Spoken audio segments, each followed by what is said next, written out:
So, అంటే చిన్నప్పుడు చాలామంది అబ్యూజెస్, హరాస్మెంట్స్ చిన్నపిల్లలు ఫేస్ చేసుంటారు.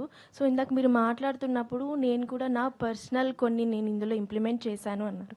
సో, మీరు చిన్నప్పుడు ఎప్పుడైనా కానీ ఇలాంటివి ఫేస్ చేశారా? స్కూల్లో కానీ, ఫ్యామిలీ పరంగా నా కానీ? చూసి I was abused by 5 men in my life. Okay.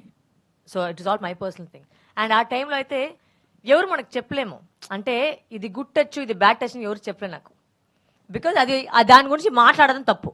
మన ఆ సమాజ టైంలో, ఆ సొసైటీలో అయితే దాని గురించి మాట్లాడకూడదంట.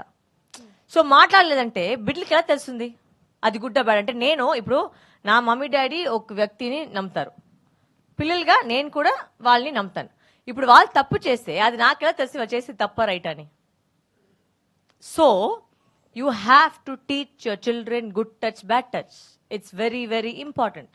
అది నేర్పించి, అంటే మేము వెంటనే వచ్చి మమ్మీ దగ్గర పోయి చెప్పచ్చు కదా, మమ్మీ ఇలా జరుగుతుందండి.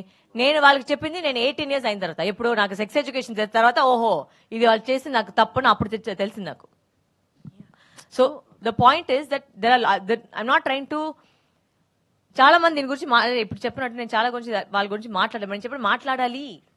Because 90% of the population is abused as a child, boy or girl. 90%. It's a very very big number. So ఆ నంబర్ తగ్గిలంటే మేము పోయి మాట్లాడితేనే you can find out who the bloody predators are, who the accused are. So you have to speak up, you have to say ma or daddy this happened. You know, that's important. That is what is important.